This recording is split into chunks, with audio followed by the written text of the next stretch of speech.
Stock Peace Gondola. This is the first DMZ tour through a civilian-controlled area. Good morning. It is a early start today. We got up at about 5 and we had a tour start at 6:30. Today we're going to visit the DMZ zone, which is a demilitarized area between the border of the North and the South Korea. We're going to go on the gondola. There's a military base on the other side.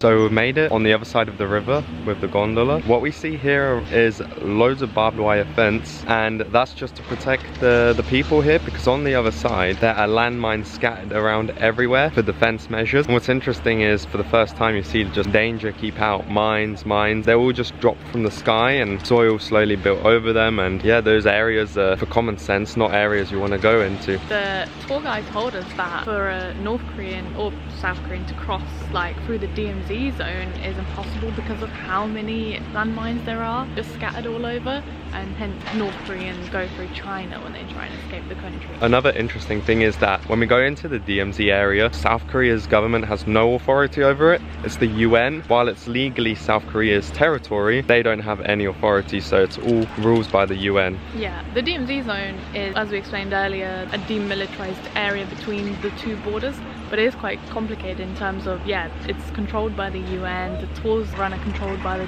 UN as well. No person by themselves can go in, so like you can't not take a tour and just buy a ticket and go in.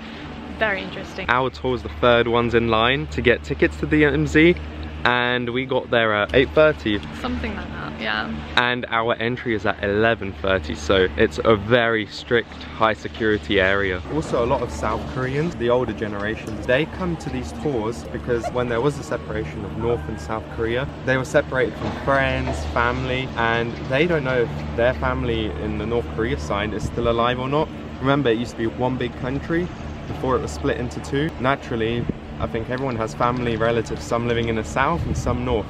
And since then it's split. Our tour guide said that during the weekends, the older generation comes here almost every weekend. They have sorrow, they cry, they think about what their family members in North Korea are doing, while the younger generation goes to the theme park just nearby. I guess because they're younger, they don't have that emotional attachment to it. And that's an interesting thing about this area. There's a lot of mixed emotions, excited tourists, there's a theme park for the younger Koreans, and then there's sadder, the older generation of Koreans.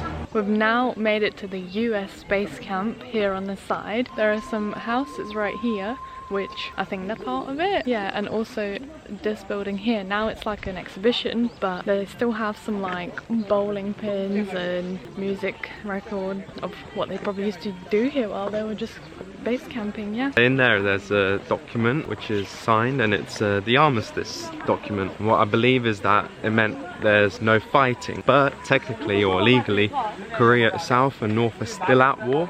Yeah, they just ceased the fight. The shooting, the bombing, yeah. But the war has not actually ended yet, officially.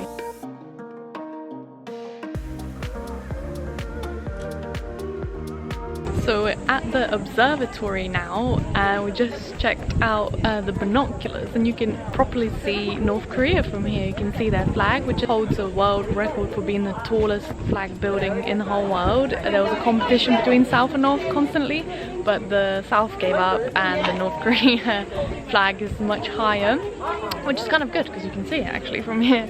And yeah, you can see a propaganda village, which apparently is like fake houses, and there'll be like cyclists, but the cyclists are just military people pretending to be normal citizens. And you can also see a guard post, and we just saw a real North Korean guard come out of it, and he just has regular like cigarette breaks, smoking breaks.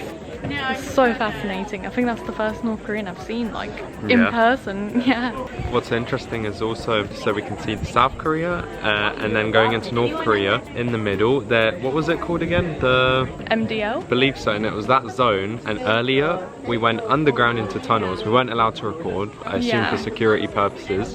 And for 15 minutes you're literally just walking like that. The tunnel was actually discovered in the 70s. So after they signed the ceasefire agreement, North Korea still managed to dig tunnels underneath to try and sneak into South Korea. However, it was discovered and now there's so much security in that area. Well, they've discovered 4, but they believe that there might be more. Around 20 potentially. Yeah, and we got to go under one of them up to a point where we were only 170 meters away from the North Korean side of the DMZ. Side, this yellow building, this is the only one elementary school inside the DMZ. So 44 elementary students at here, and now 11 teachers work at this. So this is totally unrelated to the DMZ tour, but we are at a grocery shop here at the DMZ Village, and we picked up this ice cream. We see it everywhere in Korea actually, so we really want to try it. I think it's like soybean with condensed milk. It should be good. A guy came up to us and was like, wow, he loves these, he lives in Korea, so I'm gonna try it. Supposedly this is the only supermarket or grocery store in the DMZ area. Not sure if it's maybe just for tourists or if actual locals use it, but anyway, this is a South Korean ice cream and looks good. It's like vanilla ice cream wrapped in, you know, in our countries we have the cone ice cream. It's like the cone of the waffle wrapped in vanilla with a bit of the, I think that's the soybean product there. Okay, interesting, yeah.